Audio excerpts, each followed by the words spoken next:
Hello, people! How are you?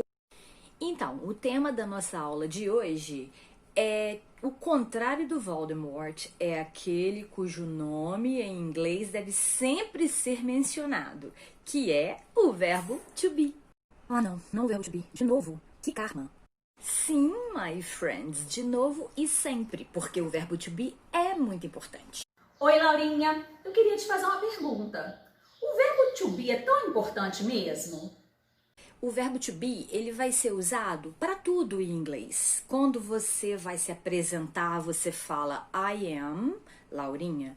Quando você quer falar que você está bem, I am fine. Quando você quer fazer voz passiva, ele vai aparecer em qualquer tempo verbal na voz passiva. Quando você quer falar a sua idade em inglês, você usa o verbo to be.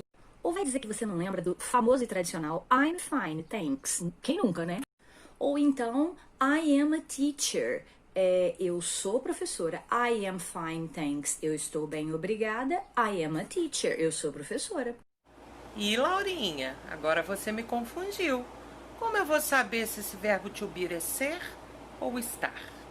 Se por um lado o verbo to be em inglês é mais fácil do que o ser e estar em português, porque ele é um verbo para essas duas traduções, por outro lado, você tem que ficar atento ao contexto para saber se ele quer dizer ser ou estar.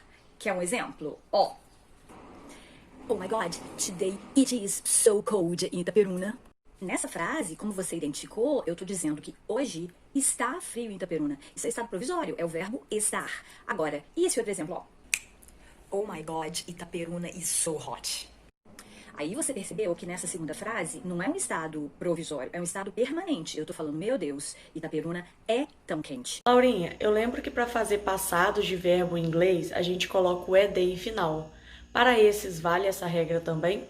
Então, essa regra do ED não vale para o verbo to be, porque o verbo to be é o que a gente chama de um verbo irregular. A gente tem duas formas de verbo to be no passado, tem o was e tem o were. O was para he, she, it e I. E o were para we, you e they.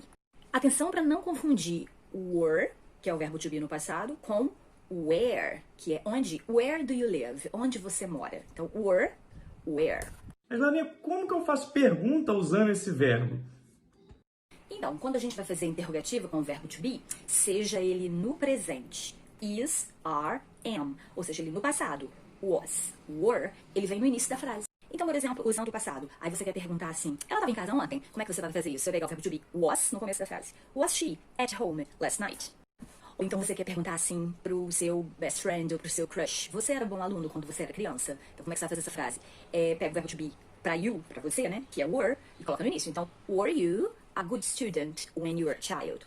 Claro que were, né? Com certeza. Laurinha, e frase negativa, como faz?